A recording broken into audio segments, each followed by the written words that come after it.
Mais juste avant de commencer, je voudrais faire une petite aparté sur les syndromes des loges, puisqu'on les traite en mésothérapie.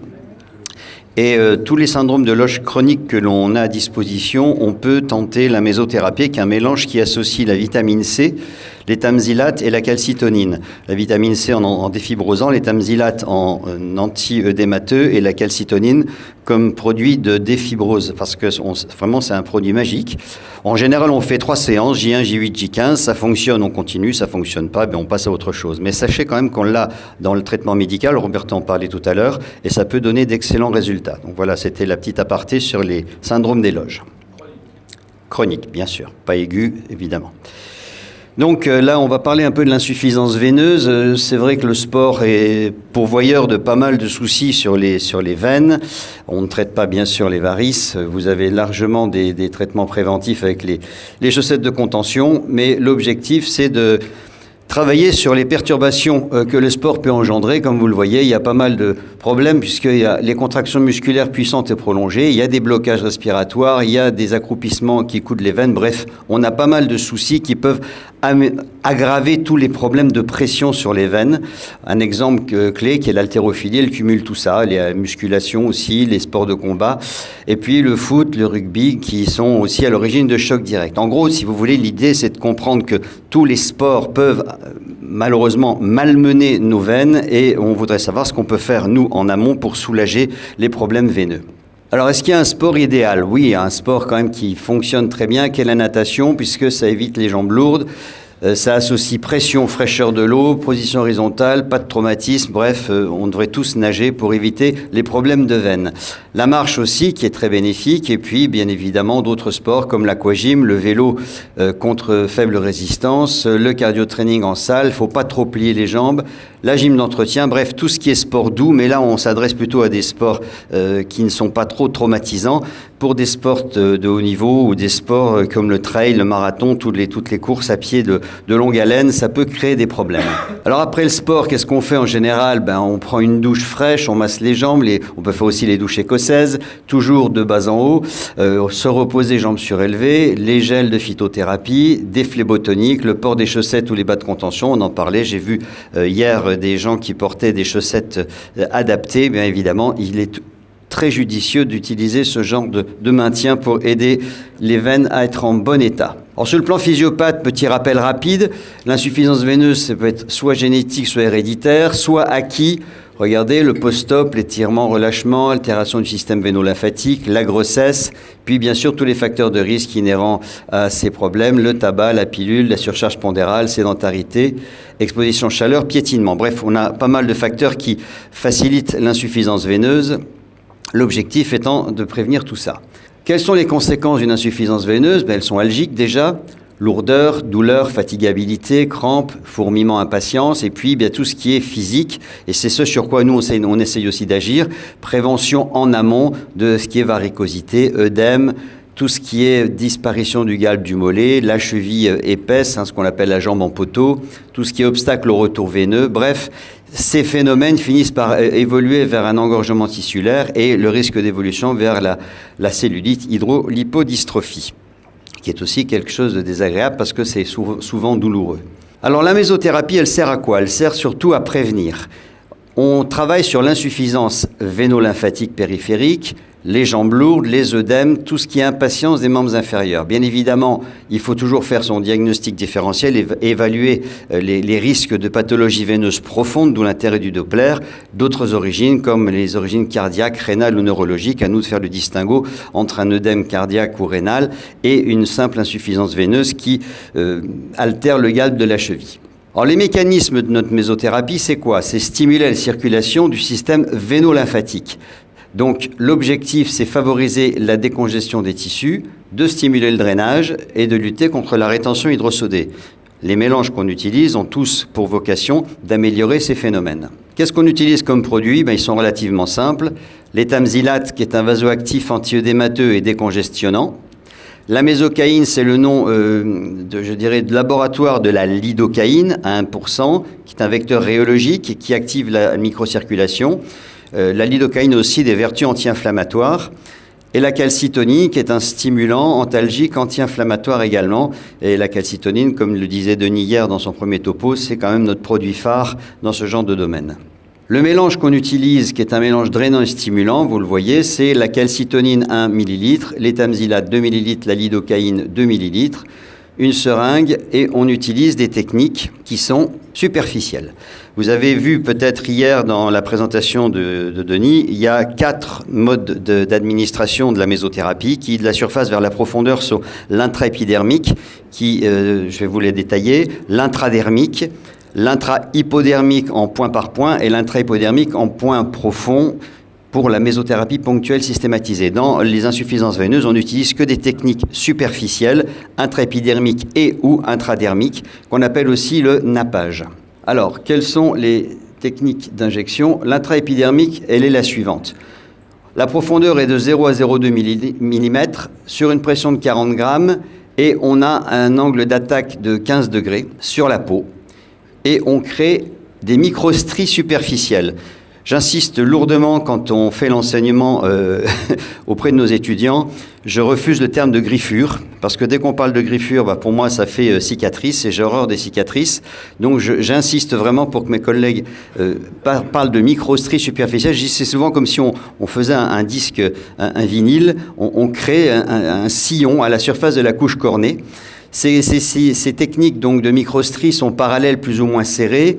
On utilise des aiguilles de 13 mm, x 0,3 et 30 gauges, biseau vers le haut, la seringue 5 ml en général, et l'appui, comme je le disais, 40 grammes avec un angle de 15 degrés. On fait des traînées continues, vous verrez de toute façon dans les travaux pratiques qu'on va vous faire, comment se réalisent ces techniques. L'important, c'est surtout de ne pas appuyer comme un bœuf, c'est surtout de bien gérer la position du biseau, parce que si vous avez un biseau qui est mal positionné, au lieu d'attaquer la peau et de glisser sur la peau, avec un biseau non agressif, vous allez l'appliquer de façon transversale et là, vous allez créer franchement des griffures, voire des coupures. Après, vous voyez ce que ça donne. Il n'y a pas une peau qui réagit de la même façon, mais je vous rassure, en général, quand c'est fait correctement, voilà, déjà les indications, ce sont les zones hyperalgiques, les enfants qui sont extrêmement réceptifs à ce genre de choses, parce que dès qu'on parle de piqûre à un gamin ou dès qu'on parle d'aiguille, même si on dit on ne va pas te piquer, il va faire des bonds de 15 mètres. Donc en général, quand on fait par exemple les Ausgutschlatter, on leur explique un petit peu ce qui se passe, on leur montre sur nous avec une aiguille et on fait des stries et on leur explique qu'on ne va pas les piquer, on fait des guili-guili. Et surtout très important parce qu'une fois qu'on a mis l'enfant en confiance, on peut faire à peu près ce qu'on veut. Il vient avec plaisir.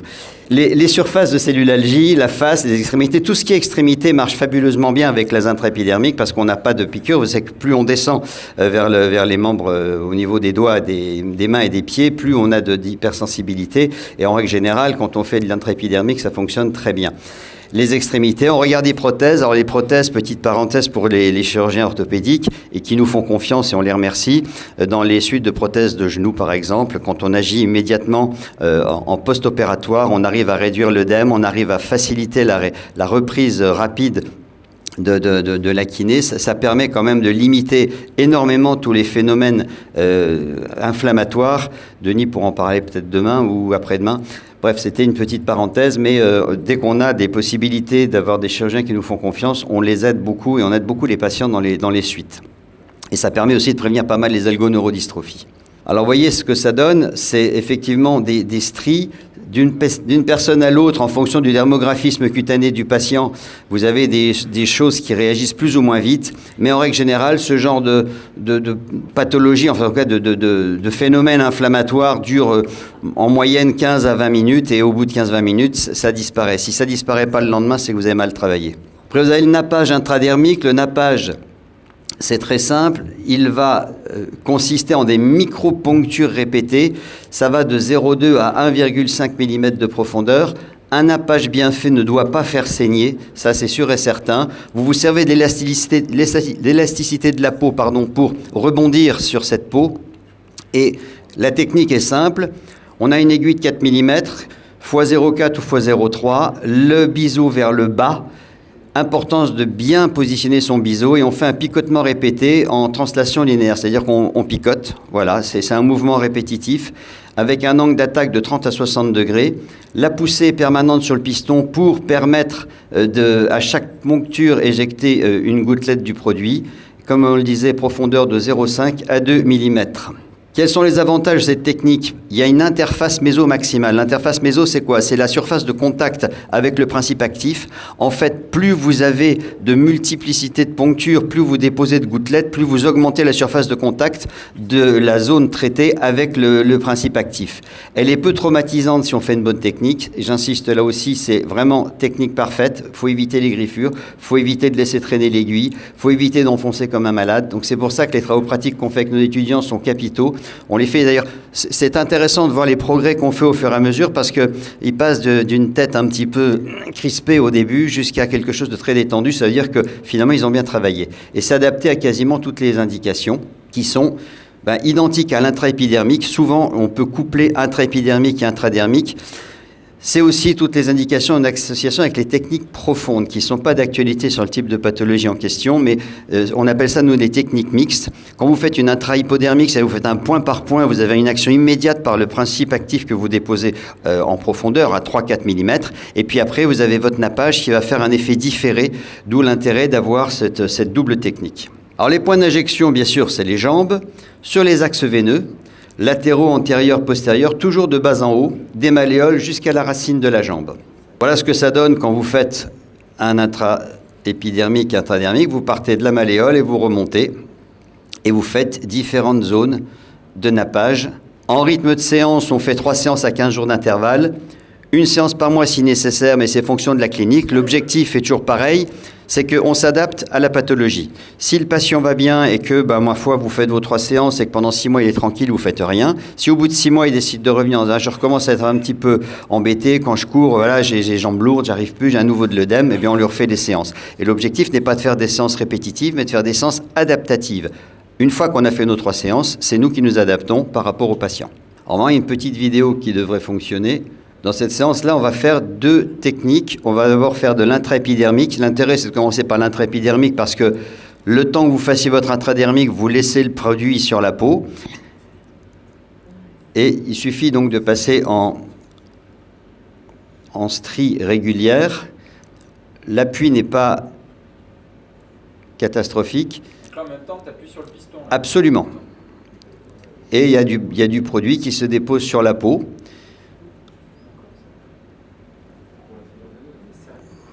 On voit un peu le... Comment? Et ça marche. Et ça marche. Là, tu as quoi comme produit Étamzylate, calcitonine et lidocaïne. Alors, sur cette technique-là où je la pratique, moi, j'ai une habitude, je coude toujours l'aiguille un tout petit peu, ce qui me permet d'éviter d'attaquer la peau avec une aiguille qui est trop verticale. Et voilà la suite, c'est le nappage. Donc là, on est en intradermique. Vous voyez d'ailleurs, vous voyez les gouttelettes sur la peau au fur et à mesure. Donc la technique, vous voyez, la séance ne dure pas très très longtemps. Une fois que vous avez fini votre technique, vous pouvez attendre un tout petit peu, discuter avec la patiente une minute. Voilà, vous avez fait tous les axes.